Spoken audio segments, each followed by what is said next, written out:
Стадион. Емисија за вашата вистина.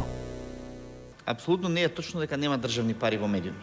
Тоа мораме да бидеме чисти и јасно. Само оваа година јавни пари во медиуми се влезени околу 6 милиони евра.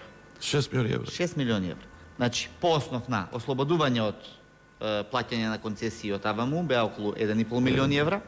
3 милиони евра беа од изборите кои што се одржаа, тоа се јавни пари, да не заборавиме, тоа се наши пари, што ние ги даваме, кои што се влезени, тоа се околу 4,5 милиони евра. Општините кои што располагаат не се баш транспарентни, не даваат. Не се баш транспарентни, меѓутоа според нашето истражување на ЗНМ што го направивме, за околу 50% од општините кои што ни одговорија на прашањето, околу 500.000 евра беа исплатени на по разни медиумски на медиумите по разни основи. И да не ги заборавиме мерките кои што ослободија од придонес се уште околу 700-800.000 евра, значи околу 6 милиони евра само годинава јавни пари се пласирани во медиумите. Значи тој балон дека не постојат јавни пари во медиумите, прво да го разбиеме. Постојат јавни пари во медиумите.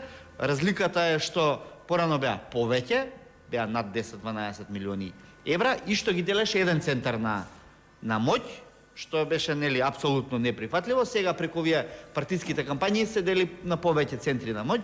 Меѓутоа, обидите за купување на уредувачка политика и на тој начин се уште постојат. Знаеш ти како беше? Има чудни ситуации, има медиуми кои што немаат рейтинг, а добиваат повеќе пари на изборите.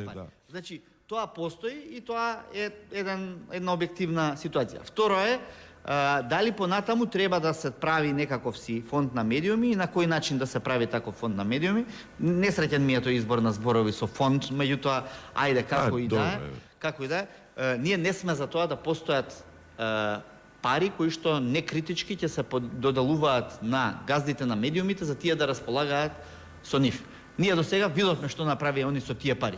Купуваат странска неквалитетна шунт продукција, билдаат програма и гледаност со неквалитетна шунт продукција и после тоа ја уценуваат владата, опозицијата, политичките партии со својата така наречена гледаност со неквалитетна шунт продукција, а која што ние сме им обезбедиле со наши пари. Катастрофа.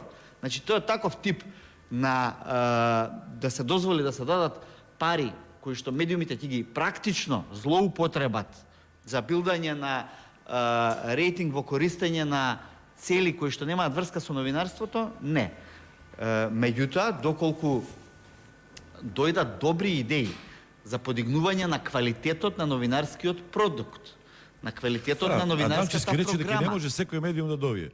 Како се однесува кон новинарите? Дали редовно им дава плата? Значи, тоа се нормално услови што мора да бидат од старт исполнети. Меѓутоа, ако добиеме проекти кои што можат да говорат за подигање на квалитетот на новинарството, за документарци, за програма, за серија, за информативна програма што ќе продуцира истражувачки стории кои што ќе бараат корупција. Така, кои што значи ќе помогнат во поправањето на девијантните форми во општество. Значи, за таков тип на проекти, порано тие се викаа проекти од јавен интерес, меѓутоа и тие се делеа на еден нефин начин. Да, битен е начинот да се избегне субјективизацијата. Најважно е да се добие добар начин на поделба на тие проекти, во кои што нормално ќе бидат вклучени и медиумските организации, новинарските здруженија и представници на верувам идното АВМУ, кое што ќе нема баласт зад себе, за да можеме да кажеме заради ова и ова АВМУ не може да учествува, затоа што ова АВМУ имаше и многу погрешни проценки во својата работа. Меѓутоа, некоја една АВМУ, претпоставувам сето тоа ќе се деси во нареднава една година со изборот нов, како и да е, дали ќе биде со постоечките закони, најдобро би било да не се повторуваме, го кажавме ставот кој е тој. Значи, би можеле да влеземе во еден процес за фонд за проекти од јавен интерес, кој што ќе биде поддржан пред се од новинарската заедница. Тоа секако ќе придонесе во работата и на газдите. Ќе има позадоволни новинари, ќе имаат подобар квалитет, со самото тоа ќе имаат и повеќе гледаност и слушаност и ќе имаат повеќе реклами. Кратко прашање, како помина новинарите и се уште поминуваат за време на оваа пандемија на коронавирусот?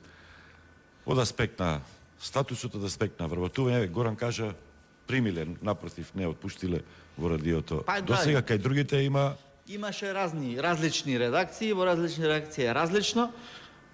некои успеа да се задржат и обстојат и покрај тоа што се соочија со намалени приходи, други тоа го правеа по-тенко, па намалуваа плати, па потоа ги враќаа платите за да може да користат од бенефициите на Имаше и што владата. не ги дава, И не а ги дава, добива. значи имаше милион ситуации, се на се генерално новинарството доживеа два турнуса во оваа криза, доживеа да речеме. Едното е се научивме и продуциравме истории кои што виреат во услови на пандемија, значи тоа е едно ново искуство што за сите нас е квалитетно. И второто е она потрауматично, каде што се соочија и со поголем број на проблеми од аспекти на работата и на газдите, на нетранспарентноста на институциите, меѓутоа сето тоа малку ја засили за Стадион. Емисија за вашата вистина.